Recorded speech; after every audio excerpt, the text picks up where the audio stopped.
Magic Eye picture. It takes me ages to get into these. If you're the same, you might want to video the show this week because we've got loads more of these pictures later on in the programme. Our main review is Pitfall: The Mayan Adventure, a revamped, revitalised version of a video games classic.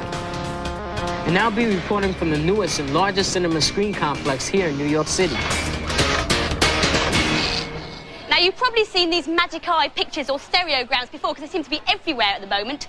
Basically, the idea is that you look through the picture and focus your eyes in the distance, and then a 3D image should appear in the pattern. Now, basically, the way it works is that normally when you look at a picture, you focus in on one point. But with a stereogram, you have to look through the picture, and this forces your eyes apart. So your left eye looks at the left-hand side of the picture, your right eye looks at the right-hand side of the picture, and because of that, you have a separate image in each eye, and that's why you get a 3D image. And if you're still not getting it, here's the hidden picture, a chess set. If you want some more practice, video the programme and you can watch it back later on. And we've also got a few tips to help you see the 3D. These stereograms on the video wall haven't come from a book or a poster. They've come from a new software package called Stereo World. It's available for PC, Amiga and Archimedes. It's got loads of other pictures in it, including ones like this. Now, these are much easier. These are called floaters. Now, stand in front of your screen about a metre away. And if you can't get the image by focusing beyond the picture, try going cross-eyed for a bit. You should eventually see the 3D image appear. You also need to be fairly relaxed, so you might do a bit better when you watch this programme on video a bit later on. The package also comes with some animated stereo pictures. This one's a head, which turns from left to right. And this one's a bike, which morphs into a car and back into a bike again. And there are even some 3D games. This one's called Lunar Lander. And you can also annoy your friends by creating your own 3D stereograms. Click on this typeface just to start by building up the image that you want to create. Put a B in there, and an A in here, and a D in there. No prizes for guessing what I'm going to spell. There are also some objects that you can use. We'll have an explosion, I think, around about there. Then, what about those heads I saw?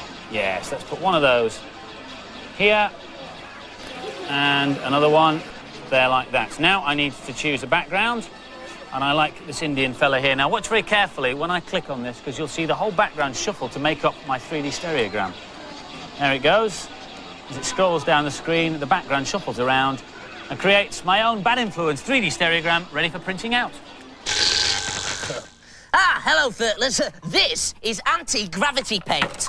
Oh, brilliant, it works. I'll paint some more things later, but first, here's a hot cheat for Lion King on the Mega Drive. On the options screen, just press right A, A, B and start. Then you can turn the cheat mode on by using left and right and select a level. Let's see, Stampede. There we go. This is brilliant. Perhaps I should have called it Cheetah King. Anyway, there we go, Stampede. And now for another anti-gravity experiment. Oh, no, I've got some paint on my fingers. Oh. Yep, I've got it. I can really see it. That's amazing. Violet, you had it upside down. Our main review this week is Pitfall: The Mayan Adventure on the SNES, a re-release of an old Atari classic. This is what it looked like back in 1982, and the original actually appears as a level in the new game.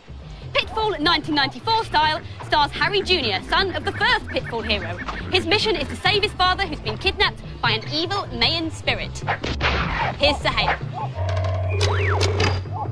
This game was worth bringing back from the dead, but it still needs emergency surgery. The animation's outstanding, but there's only 8 levels, and many of them look the same. The main sprite, Harry Jr., has incredibly fluid movements, and overall, the animation in the game's excellent. What you have to do here is jump on the crocodiles' heads and the lilies to make your way over the river. The sound's crisp and really adds to the enjoyment of the gameplay. One thing I have to say, though, is that once you've played this bit over and figured out what to do, you just won't want to play it again. It's not really a game you want to keep coming back to. Some of the puzzles in this game are rather tricky. Here I'm trapped in an area, and to escape I have to pull a sequence of levers. That's the first one. Just jump over here and go through here. Let's find another lever which opens a trap door below. The first time you see this, it's really interesting and poses a challenge, but the second and third time, it's just a bore. It's got some good touches, but not enough interesting gameplay to make it a SNES classic. The sound is quite outstanding on this game. It gives you a real sense of actually being there. Indiana Jones, eat your heart out. This is action-packed stuff. And the scores. Pitfall, the Mayan Adventure, gets an average 3 from the boys and a golden oldie 4 from the girls. So, mixed feelings there about Pitfall. Now, one of the best things about being on Bad Influence is that you get to play games on the big screen. We use what is known as a back projection unit, which incorporates an extra special bright screen and a massive projector, which is kept behind the scenes here. Now, the reason it's so huge is because it houses an ultra big and powerful lamp and an ultra powerful lens, so you get an extra bright beam, so you get a clear picture. Now, if you fancy one of these set up in your living room, you better start saving now, because it costs an ultra £35,000. This one is a lot smaller, and it'll take you considerably less time to save up for one of these. It's a home unit costing about £700. Now, to demo it properly, I need something close and bright. So, Andy?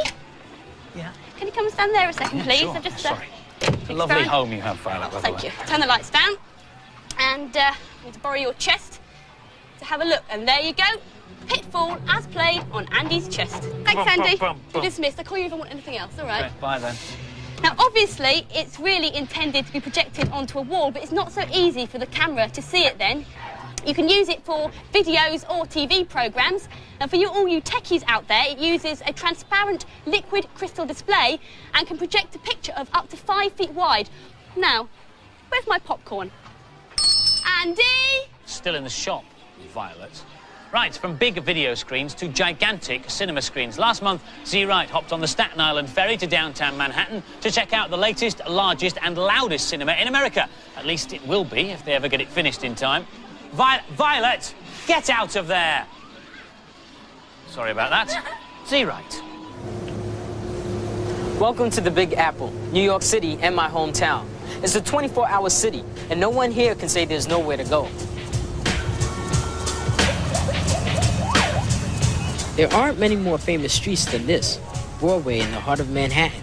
The name Broadway conjures up all that's hot in the world of entertainment here in New York City.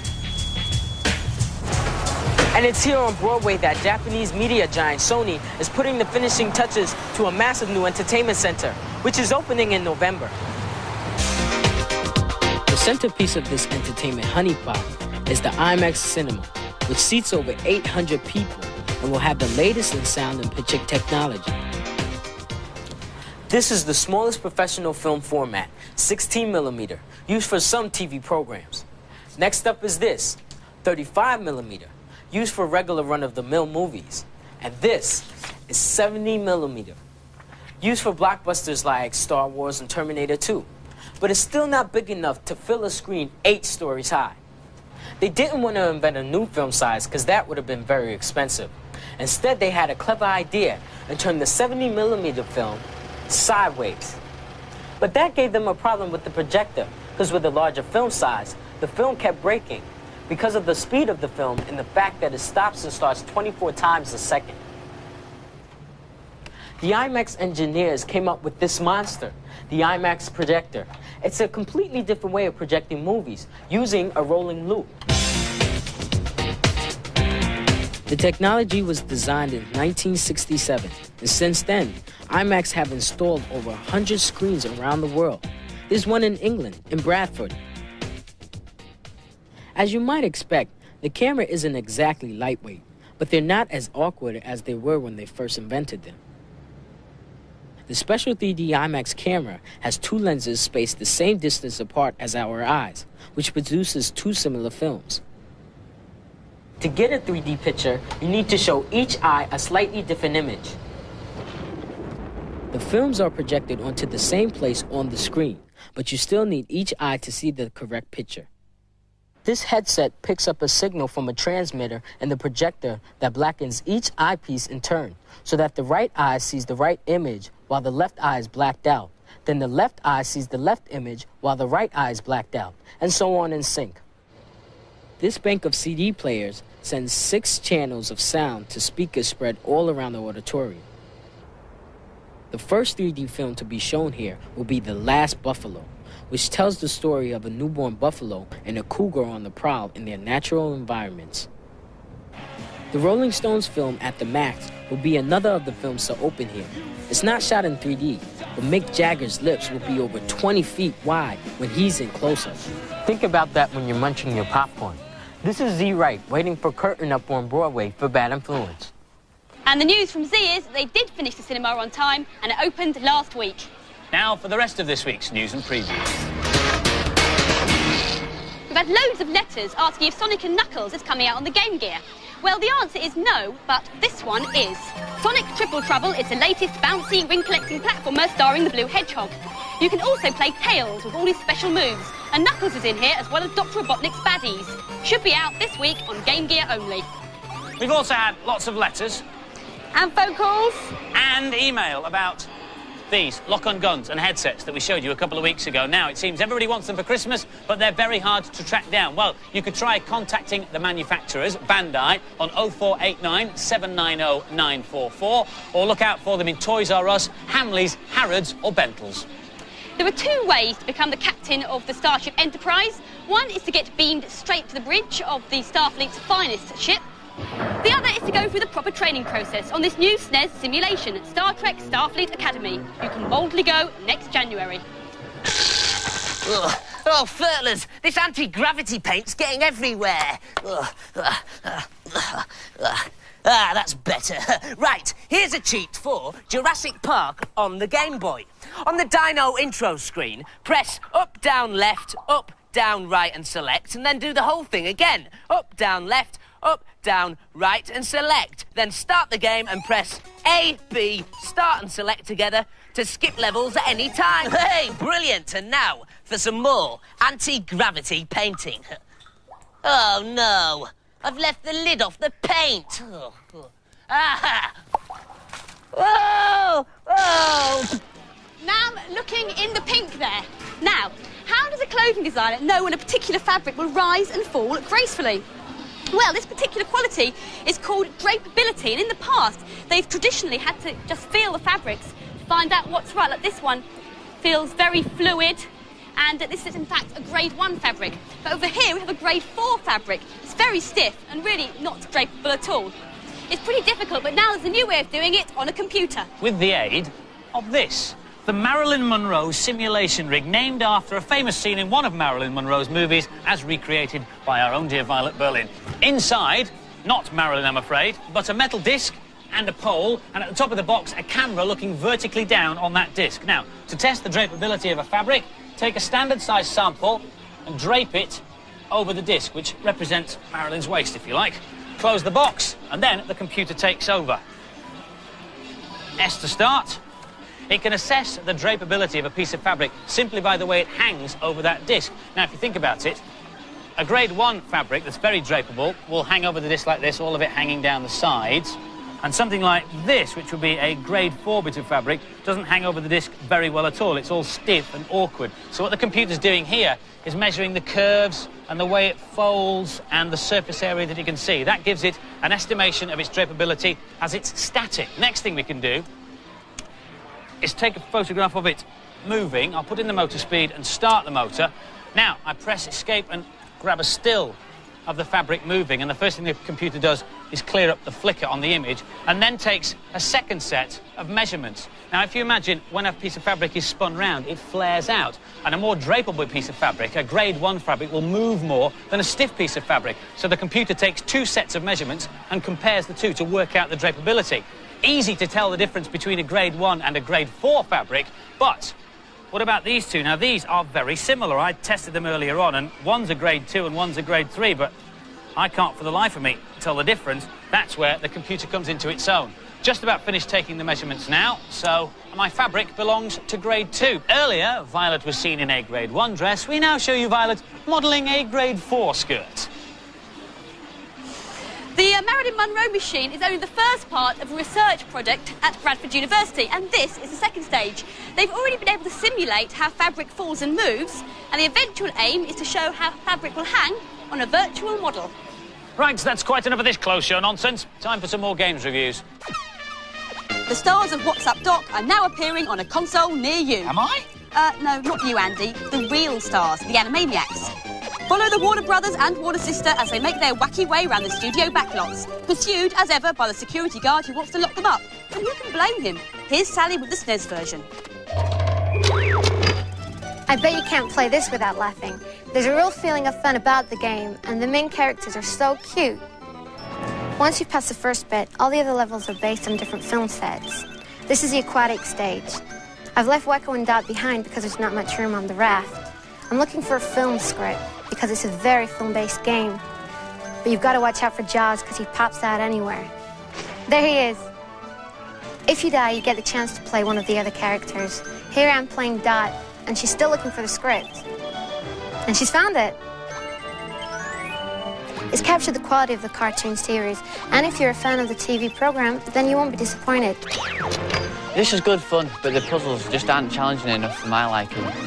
This game is completely silly and excellent fun. It's exactly what you'd expect from the Animaniacs. Scores then. Animaniacs gets a completely mad. Am I wacky or what? 4 out of 5 from the girls and the boys. OK, you have to pick your dream basketball team. Who will you have? Shaquille O'Neal, possibly. Magic Johnson, certainly. But Buster Bunny? Buster and the rest of the Tiny Toons characters are now starring in their very own sports extravaganza on the Mega Drive, which also includes 10-pin bowling, an obstacle course, and this football game. Here's Angela.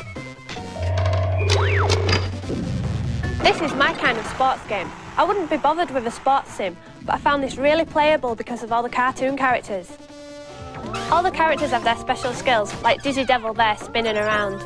My favourite team is Dizzy Devil, Babs and Buster Bunny and Fifi Skunk. There she goes saving a goal. There's loads of humour in the game. The only drawback is that the characters are really hard to control because of all the action going on. This game's definitely got the fun factor. If you're into slapstick humour, then you'll love this. This is the height of sadness. If you want a sports game, get NBA Jam or FIFA Soccer. Don't waste your money on this. This didn't grab me at all. I mean, why are Tiny Toons playing basketball?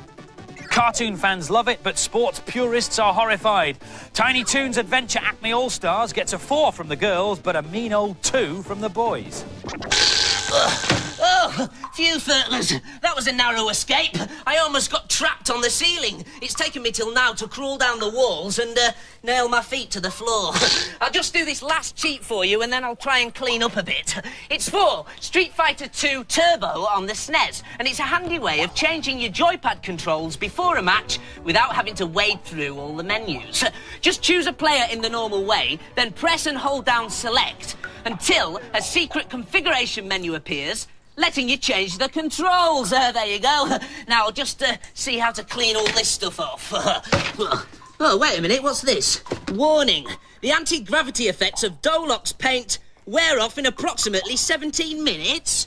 Oh no. And remember, don't try that at home. Last week's competition prize was a Pentium PC and a copy of the game Magic Carpet. We asked you, apart from Z, how many people have walked on the moon? The answer is 12, and as you might expect, we had an incredible response. In fact, over 40,000 people rang in, and all their names went into the computerised bad influence bucket. But the lucky winner is Jenny Holmes from Liverpool. Well done, excellent prize. 10 runners up, get bad influence T-shirts. This week's competition prize is one of these nifty little Marantz projectors, which you can also use to show TV programmes and videos, as well as computer games. The question is, which city has the only IMAX cinema in Britain? Which city has the only IMAX cinema in Britain? If you know, call us with your answer on 0891 555 999. The call will cost you no more than 25p. Lines will stay up until midnight on Monday, but do please get permission from whoever pays the phone bill before you dial, because as we always say, you can't win if you don't get permission, and we always check. Right, that's it for this week. Hope you enjoyed the programme. Next week, amongst other things, we look at the latest add-on for the Mega Drive, the 32X, and review one of the games for it, Star Wars Arcade. Here's a sneak preview in the credits. See you next week. Bye-bye. See ya.